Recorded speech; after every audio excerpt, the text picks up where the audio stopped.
So let's start this here. Let's start out with the Epcot story. So kids, gather around the fireplace as Uncle Legal Mindset tells you the Epcot story. And we're going to have visuals today. We're going to have a movie today, a little film today. So you are going to get the full picture of what Epcot was supposed to be. Now, when Walt Disney purchased the 27,500 acres in South Florida, they purchased it secretly. They came in and purchased that land secretly. Now, that's going to be the plan, but I want to put this out here. So this is actually a timeline from the website, the original Epcot, right? And I'll zoom in so you guys can see this.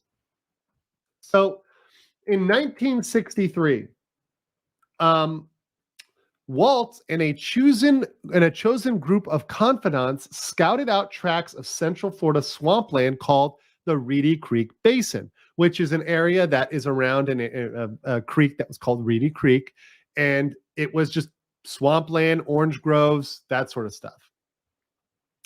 Then in 1964, so years later, anonymous buyers, shell corporations, which somebody pointed out, a lot of these shell corporations of Disney are still running in California.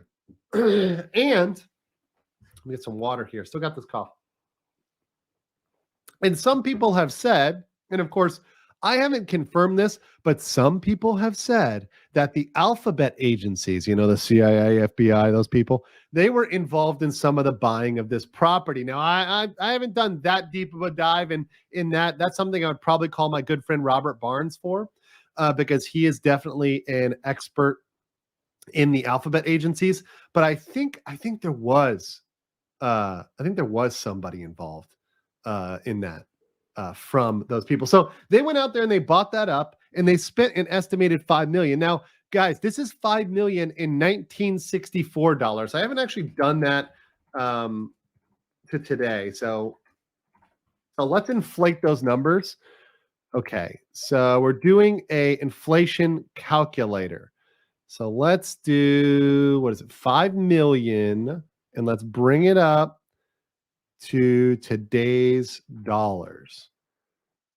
So, okay. So let's bring this over. I just did the calculation, right? So $5 million is worth 48 million today. 48 million today. So that's actually, honestly, that's still a steal. The Grand Floridian Hotel has an assessed value of about 300 million. So they still got it for a steal, right? Still got it for a steal. By the way, maybe this is not a good calculator. Maybe I used a bad calculator, but that still shows you, look, it's more, it's much more today. And certainly it's not a lot for a large corporation today, but back then it was a big deal. It certainly was a big deal. So Walt Disney completes a purchase of 43 square miles. One fun fact, so there's this area called Bonnet Creek, which actually has the Bonnet Creek District, which I used to represent. If you ever go in there and you see the Wyndham, the Waldorf, the now JD Marriott, they have beautiful golf courses, Chelonia Parkway, beautiful, beautiful property. That property was owned by a relative of Chiang Kai-shek, who bought that property, and Disney wanted to buy it from him, and they said no, and they held it. And guess what? Ultimately, Disney was really mad about that, couldn't get through it, and they still built the park anyways. But because that property can only be accessed through Disney property, Disney had to give them an easement over their property and had to allow them to build, place signs. But the problem is the signs are too small, so people always miss Bonnet Creek. It's a fun fact, fun history of Bonnet Creek. But Chiang Kai-shek's cousin, definitely a smart guy. So in 1965, Walt Disney got outed as a secret buyer. And that same year, in secret at WED was Walter Elias Disney Enterprises, they had a secret project called Project X. Project X. And that was the project to build the city. Okay? That was the initial project to build the city. And when they talk about this, in 1965 and 1966, they are talking about building Epcot as a city. When they talk to the governor, when they talk to the local people, they are talking about building a city. And what city is it? It's this city. This right here is Walt with the city plan. Do you see anything like that in Disney? No, you do not. All right, before we move on here, let's get some quick ones. Travis Schiffer, welcome as a member to the Base Legal Mindset. Appreciate you over here in the chat and all my members. All of you make this channel possible, and I love each and every one of you. Mid-tier man says, here's some money for your vitamin C supplements. Thank you so much. And Legal Layman, appreciate you, brother. Look forward to working with you. Howdy, brother. Glad you're doing this. This should certainly help the research. Hope you get well soon. Yeah, absolutely. I said I would do this, and a lot of people in the comments were asking about Epcot, and so here it is. We're doing it. So let's look at the master plan. So this is the old Epcot, what was supposed to be versus what is, okay? So I know that this may seem a little confusing, but let me explain this to you. Let me explain this to you. The red line, those are roads, okay? The red line are roads.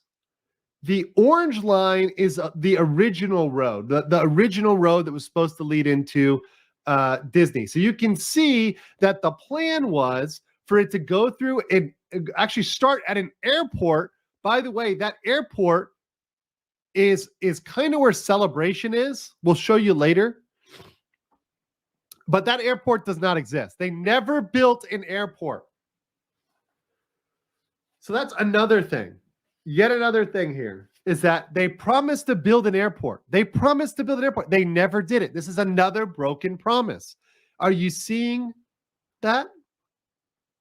Are you seeing this now? So there was supposed to be an entrance here, and a lot of the hotels, motels, there's actually supposed to be trailer parks here. Can you believe that? Disney actually had written in trailer parks. And yes, Nero, it's technically to the north, but you're actually going to see in future maps, there's another map that it's actually, there's different places. This was one proposed area, but they're actually in a different proposed area. They have it on Celebration. This property is actually controlled by Enterprise CDD, which is still controlled by the Celebration Company, which is owned by Disney. So this is technically right now not part of RCID anymore. This area, I'm going to show you that later. But that's a very nerdy detail. I can tell you're a Floridian. And this red line here, so you know, the red line, I won't use my mouse, but the red line that goes diagonal to the right side, that's I-4, Interstate 4.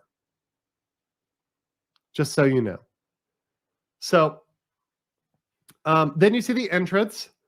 You see the industrial showcase. So the industrial showcase was supposed to be a collaboration with American industry, working with other companies to showcase modern technology. That actually would have been pretty cool. You know how they have the Carousel of Tomorrow, which, by the way, that as a kid, that was actually one of my favorite rides. I know it's dorky as hell, but the Carousel of Progress was actually one of my favorite rides.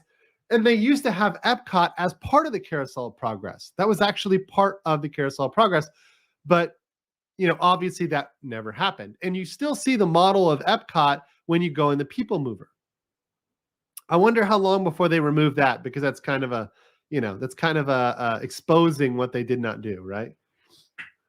So here you see Epcot in the middle. In the middle. And that is supposed to be the city. The city.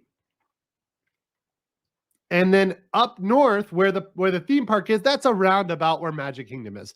So they were planning to have one theme park, right?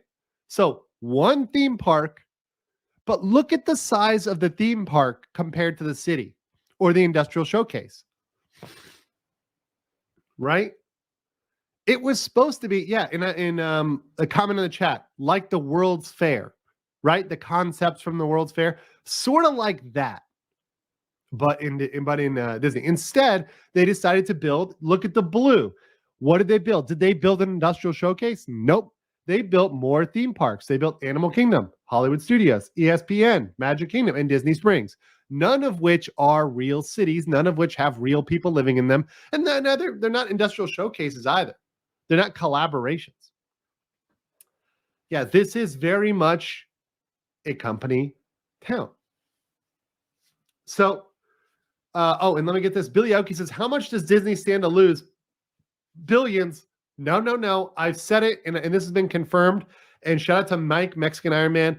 Over time, they will actually lose trillions. That is not me exaggerating. I'm saying over the next decade, 2 decades, however long they're going to lose trillions. Yes, the bonds are 1 billion. That's a big deal. It is a giant deal, particularly because there's crimes involved with those bonds. But on top of that, Disney as a corporation will lose more money on this than any failed woke movie. This impact is bigger than Captain Marvel and Brie Larson. This is bigger than putting in She-Hulk. This is bigger than a questionable Little Mermaid, right? With a really shitty flounder. This is, in terms of dollars and cents, this screw up, which was totally a self-owned, will be bigger than all of their box office failures combined. This is unprecedented for them. So this scale, the importance of this is not to be understated. I'm not exaggerating. This is a lot. This is huge, guys. The ramifications are massive. And shout out to, by the way, shout out to people on Rumble as well, and also on Locals. I appreciate all y'all who are following me everywhere on the chat. Let me give a little shout out to my Locals people. I appreciate y'all and all the memes you drop, even if I can't always show those memes on YouTube. All